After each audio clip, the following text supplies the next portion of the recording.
Welcome to the James and Heather Show. I'm Heather Dawn. And I'm James Guay, and we're here dishing out sex, love, and relationship advice for the queer and straight and anything in between, like my friend David Moscow here. Yes. Wow. Okay. It's going to be that kind of interview, folks. It is going to be that kind of interview.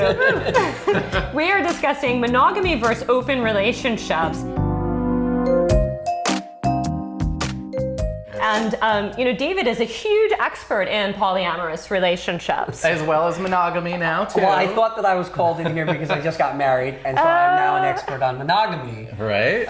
Sorry, ladies, and don't worry, Karen. That's right. It's on right here. It's been a year now. Wow. A little over a year. Yeah. Wow. Nice. It's pretty wonderful. And so you haven't always been, obviously, monogamous. Well, I actually... most of my life I was monogamous, and I was like sort of with this belief that that was the way it was, and I would go from one bad monogamous relationship to the next bad relationship. Well, serial monogamy. They're That's not right. all bad, by the way, just the ones Exactly. he was experiencing. Yes. No, I'm just kidding. Well, I had a certain issue, Maybe the ones which I've is I would get into a relationship with somebody, which probably should have only lasted a couple months, but that would last way too long, like 5 or 6 years. Wow. And that was like this, one after another. Yeah. And then because I had a health scare Oh, no. a few years ago, What happened? I was ending a relationship and started passing out like left and right. So I went to the hospital, and they determined that there was something with my heart, and that I had to stop stress, had to leave my life. And so I got this doctor's note that basically said that I was emotionally unavailable in relationships. Oh so my if I was God, dating aren't people, you lucky? it was amazing. and what's really wonderful about it is not only was it like a protective shield, but it actually was like this magnet where like you would go on a date and you would say, "I'm sorry, I'm emotionally unavailable. Here's the doctor's note." Here's the doctor's and note. the woman would be like, "Oh my God." I have to have you. That's right. Right. That's right. And it would last for about 3 months, and then they would realize this is real. You're not, and I'd be like, "This is real." Yeah. And they'd be like, "Well, I want to date other people." I'd be like, "Go for it. It's all good. I'm not allowed to do anything more than this." Moral of the story, broken heart syndrome plus doctor's notes allows you to be polyamorous. Well, I mean, but explain what polyamorous means, because in my Let's do, mind, yeah. I was just dating. Okay. Right. So, does just dating mean polyamory? Well, a lot of relationships, dating relationships, there's plenty of people that just date one person at a time, and there's plenty of people who prefer dating lots of different people at a time. And So is that polyamory? that can be a certain aspect of polyamory, where if both people or one person is dating and, emotionally invested in having sex with more than one person, it's kind of, so a lot of people start out in a polyamorous sort of ish kind of configuration. That's and either interesting. decide to become exclusive or not along the way. You know what's weird is when I've traveled to Europe, Yeah. they are a much more when they date, they just date one person. And here I found, particularly Los Angeles, I was just about to say this. people, you run into somebody you're dating at the restaurant with somebody else. You're like, "Hey, what's up? I'm seeing you Tuesday, right?" And you Thursday. It is so true. It is so true. I was going to say that. I'm so glad that you said that. There is something about Los Angeles where everybody just wants to have multiple partners. Yeah. And I don't even... grass is greener syndrome too, maybe. They're used to floated in there. auditioning. They're going to continue to audition. It's so true. I have often said to people, or I've often said to clients, that if you're truly looking for a committed, traditional, monogamous relationship, that you probably want to consider somewhere else besides Los Angeles. Well, and let's talk about Ohio, right? We recently were reading an article about Ohio being this real big place where your waiter and waitress is part of this huge group of sexual I don't even know what you would Swingers, call right? them. Well, they're swingers, but they're also adventurers. There's like, This whole community of people who thousands, by the thousands, by the way. and- They get together, they're doing role playing, they're interacting with each other, they're trading it up, they're doing bondage, it's like this whole sex world, hot in Cleveland. And do you feel like, I mean, this may be later on as we get through the topic more, but I wonder where and why these things are occurring. Like we're talking about Cleveland. It just doesn't make sense in our minds, but obviously people are looking for something, or just like, all right, I'm only here once, let me have as much fun as possible, or I mean, I wonder how it works. Yeah. As somebody who, like, the closest I came to it was dating around, and I did that for like 3 years. But I don't think, like, while in my brain, logically I see polyamory as something that should exist. I don't know if I definitely know in my relationship now it's not going to exist, and I think it would be detrimental to this relationship. So I just wonder how, like, especially if you throw kids in the mix, and if you're... Yeah, I think a lot of it is context dependent, right? So it depends on the location you're at, the person or people that you're with. Sometimes your sexual orientation or gender identity has an influence on religion. how you were raised. Religion, absolutely. I guess if you're Muslim, then polyamory is... Also Mormon. And Mormon as well. Well, not anymore. Since 79. Or 72 was no more of that. 79 was we can let black people in. Oh my gosh. Amazing. Mormons. Right? Catching up with the rest of the world. But I think too, both our parents are like of the 60s and 70s, and they were probably a little bit more hippie-ish and exploratory than your parents. Hello. Love you, Mom.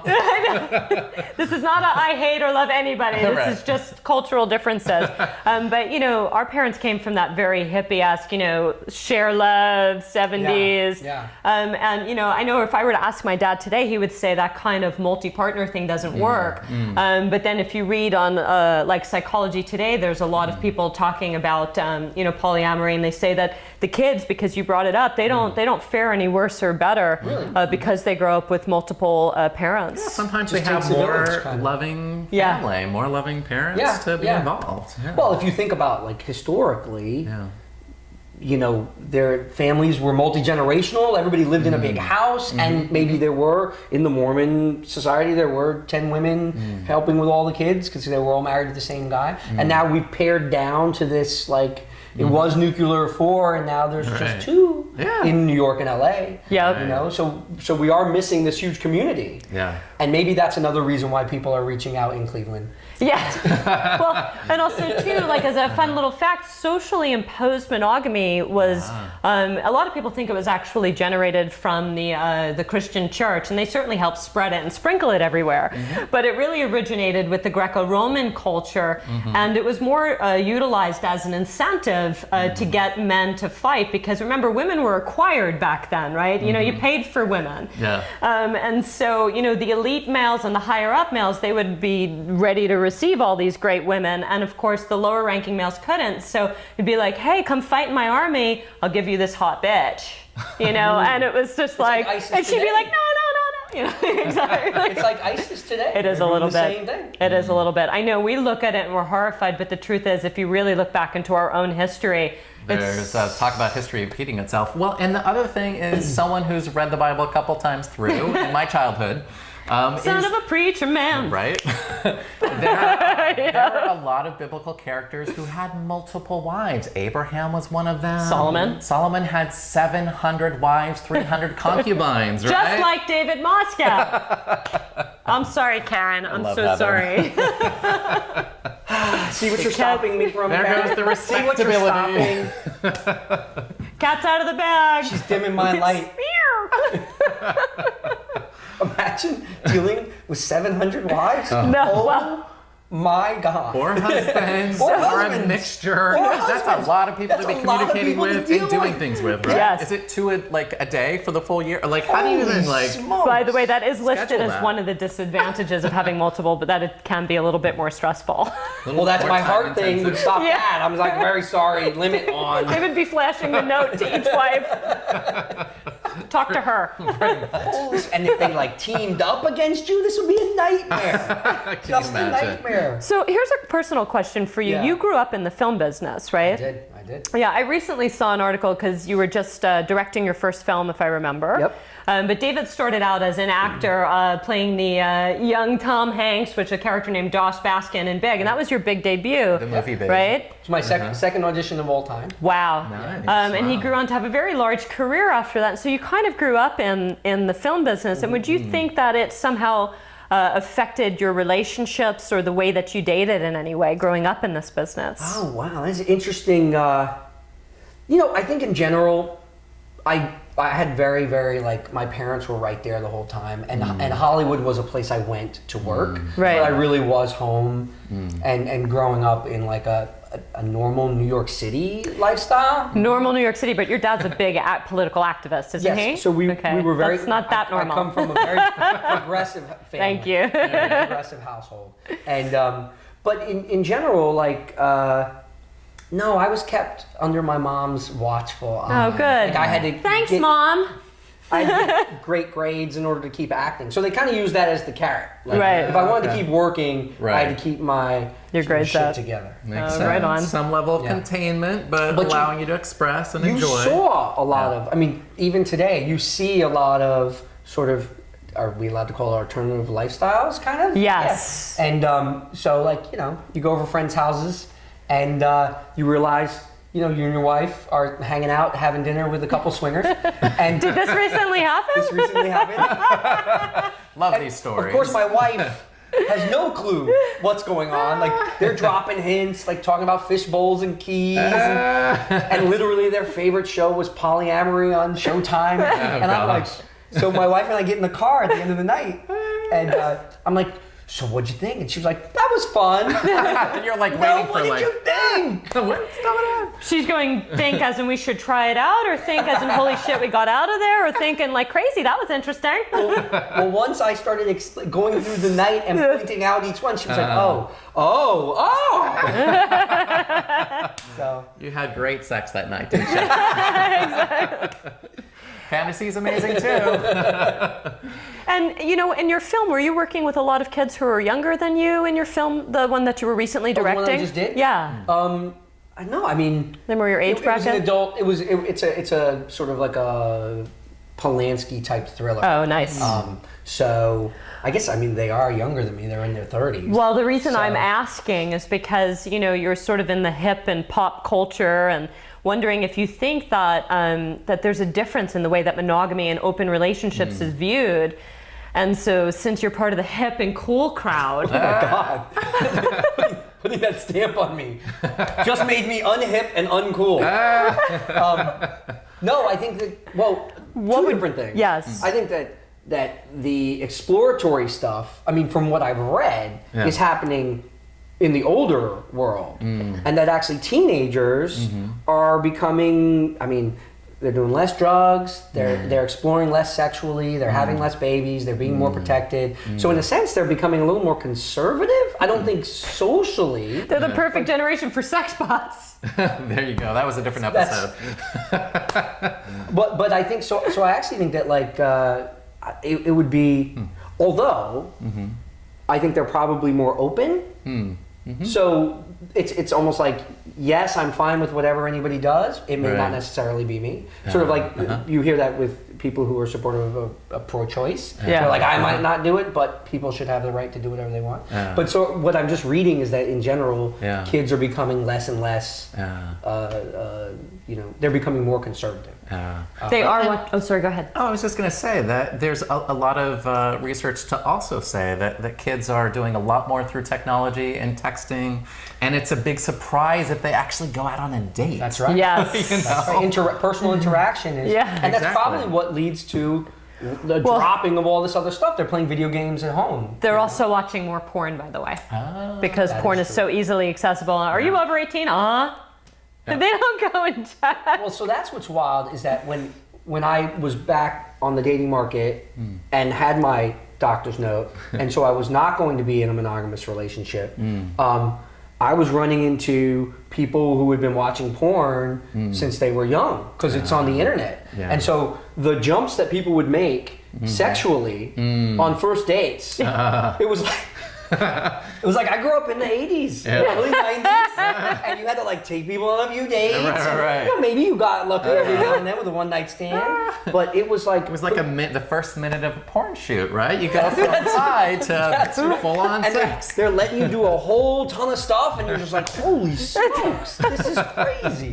And I think that one of the things, and I don't know if like psychologically this played a role, but when I met my wife, she was like, no.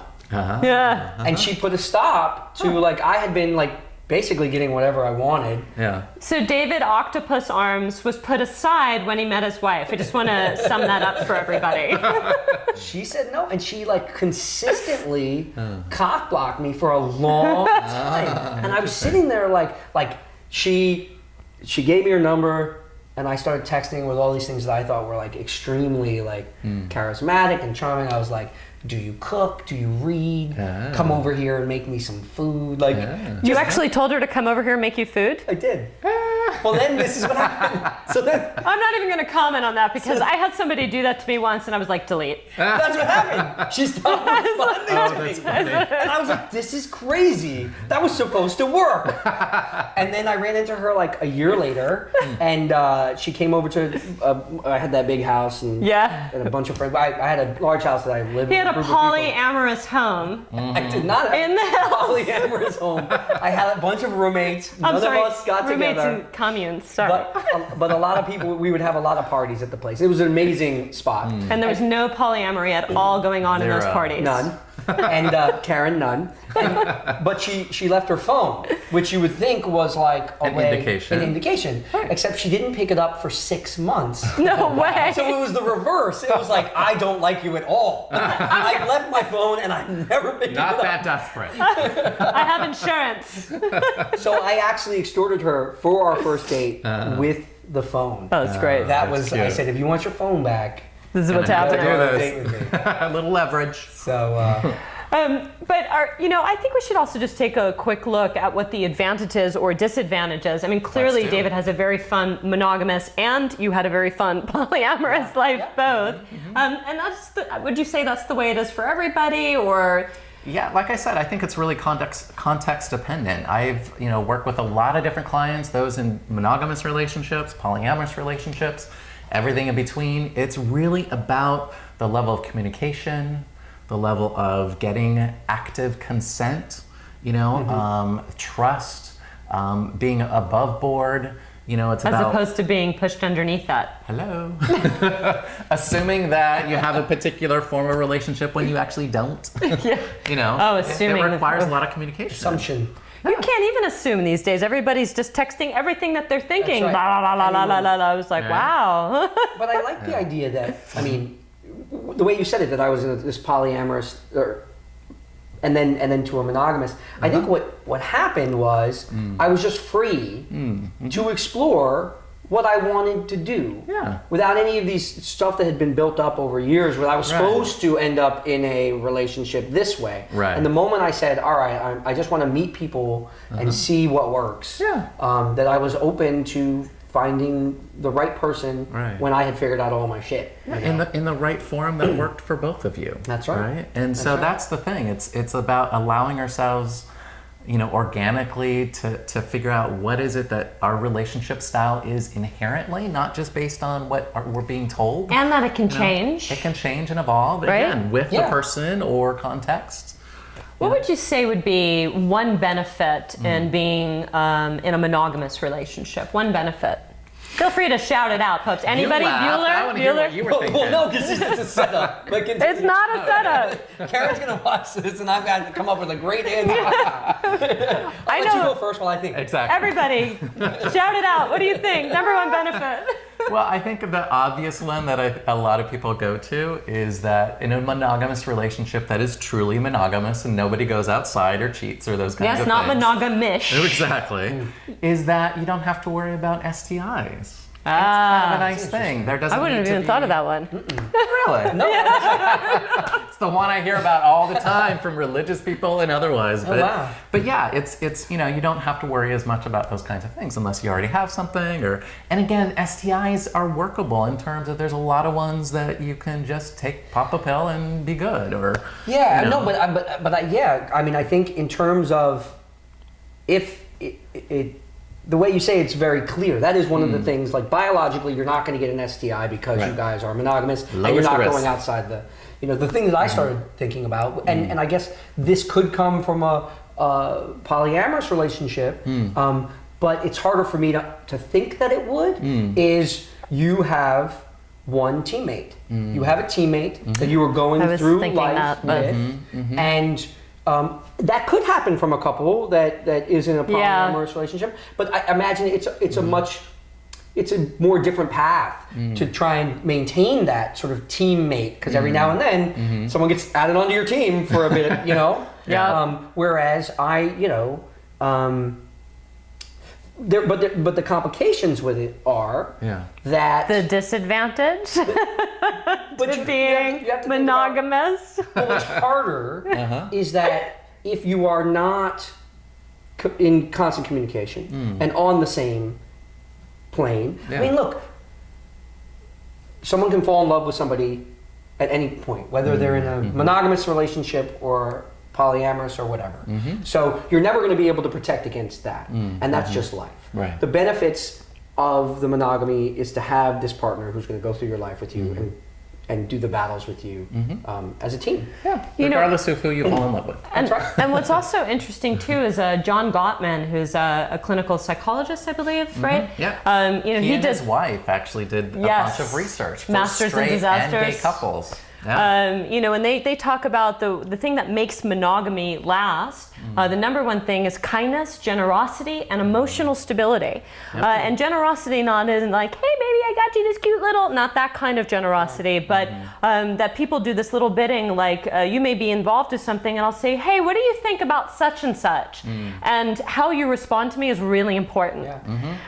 You know, so you want to be generous with your time and the way that you pay attention. Those are the things that make monogamous relationships last, which was really interesting. And again, or polyamorous relationships, because those characteristics are not contingent Exclusive on a to style one. or form of Correct. relationship. I think if you care about the other person's life, Yeah. which is really what that is, Yeah. is like, And you're when interested in it. You're interested in it. My wife comes home, how did the meeting go? Yeah. And like I know as much about her world Yeah. as she does. Or I mean, you know, as much as I can, and I am really psyched when she is successful, when she is happy. Yeah. That makes me happy as well. That's important. You know? That that's means you're that- going to last. Exactly. It's that generosity of spirit too, as it relates to, you know, having disparate needs. And it's like, I want to forego my need at the moment, compromise, because I value you and I want to meet your need right now. Yeah. You know, that there's some sense of reciprocity when it comes to Well, that. that's. I mean, all relationships, friends, Mm-hmm. parental and kids. Like, you know, your mom cares about. Some moms care about what their kids doing. You know, good moms care about what their kids doing. Yeah. And that's the same with friends. And it's just the way humans work. If you Yeah. can look at somebody, if you can look beyond yourself to somebody else's needs, which is what you were just saying, Yeah. then that's recipe for something that's going to last. Yeah. I also like the idea of waking up to somebody every day in a monogamous relationship. And, Yeah. you know, in poly, you Not got to the wake Russian up to... roulette. Poly is just like, who am I waking up to today? There's 5 people in the bed tonight. You know. Well, that's another positive thing about monogamy is Yeah. that you know, there's obviously wonderful sex if you don't know people very well. But if you find somebody that you're really compatible with, then it's amazing. Yeah. Like there is this incredible, like you get rid of the first, you know, the one night stand, sometime disasters, and you're just in it, Yeah. enjoying it. Yeah, You know? that depth. Well, and discovering each other and yourself sexually and otherwise, healing a lot of different ways. Yeah. Again, this can happen in various different forms of relationships, but it can certainly happen in It's not monogamous restricted, but it is a benefit of monogamy. ones. Yeah. Absolutely. And of course, there are a few disadvantages. We had mentioned earlier with polyamorous, there can get too much on the plate. and a lot of different personalities that you're dealing with, which can be stressful. But the benefit, which I think I also mentioned, in a community, raising children is a benefit. Variety sometimes is a benefit to people. Things don't tend to get as stale necessarily. Well, what do you think about the idea, and this was, we were just talking about technology, and you hear about in this Tinder world where people have, they can see somebody and then they don't need to see them again ever because they just go down the next thing. Yeah. How does that affect psychologically people interacting dating wise? I mean, I imagine it makes these like narcissistic, crazy people. It's affecting a lot. It's an episode we're actually going to get into about dating and technology. It's creating a lot of problems. Because that would be polyamory as well. Like if you're just seeing, it certainly is. Going through 3 people a night, Right. Yeah. Well, so let's before we end here, let's also talk about the benefits of polyamorous relationships, which can be about pleasure, and having multiple loves. It's if you think about it, not one person can take care of your needs, all your needs for a lifetime. That's why we have friends. That's why we have colleagues. And so being able to sort of have multiple people or more than one person to fulfill different needs that we have, it increases the ability to get our needs met. Yeah. And it also, if you put all your needs on one person who can't possibly fulfill all those needs, then that's a disaster. That is a disaster. Like that's a reason why I say to my wife, go call your friends, go hang out with your friends, get out of here. Because I'll collapse under that and she'll collapse under that. That's the reason there needs to be, everybody can't be too codependent on each other living in this little box, and I imagine if you have multiple lovers, then that's a really great way to not, particularly with people who don't necessarily want to be so enmeshed with somebody, then you're able to sort of like be like, all right, you fulfill this and you fulfill this and you fulfill this. Yeah. Before we head out, I do want you to just talk a little bit about what you're doing. Yeah, please do. Because again, as we mentioned earlier, David grew up in the film business. I knew this chap many years ago when both of us. We won't say an age. No, I'd kill him if he did. But we've known each other for 4 years. That's it. 4 years. Very long time. Most of your life. In Hollywood, that's dog years. It's like 28 years. There we go. But you're now a big director. You're a producer. You're not only acting anymore. So that's a big deal. You've got a film coming out soon. That's in right. We're in the middle of post. We're dealing with like all this stuff that I've never had to deal with as an actor coming from that side. Yeah. Like I felt comfortable with story. I felt comfortable with dealing with the actors. But now it's like technology of like color and the sound mix, and I just sit there and I'm like, It's like when you and I talk. Well, I try to find an expert who knows what they're doing, and then just like lean on them very heavily. Right. And it's this incredible situation where I'm like learning. We're dealing with music, which is such an important part of filmmaking. Sure. Like lifting up moments that need tension, lifting up moments that need some emotional behind them, and I find that like it's not something that I've ever thought about. So I am like. It's something I'm watching all these movies and listening specifically. Yeah. So you're no longer in a monogamous relationship with acting.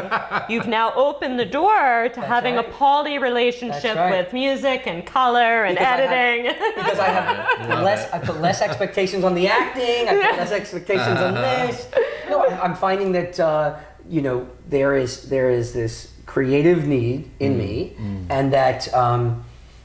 Acting, while amazing and still a love, when you're a successful actor, that can mean a lot of different things. That can mean you're only working a month or 2 a year, and you're still hyper successful. You do one big movie. It's a big movie, but you've only worked two months. So for 10 months, you're like, what do I do with my life? Right. So I, over 25 years of acting, started realizing that like I needed to fill out that extra time. And that, so creating my own work has been extremely, needed. Like, it's been amazing. The title of your film is? It's called Desolation. Desolation. And it's like a sort of a Roman Polanski psychological thriller. It's about a very a damaged young woman in upstate New York, a small town. Damaged young women, you never see that. In movies at all.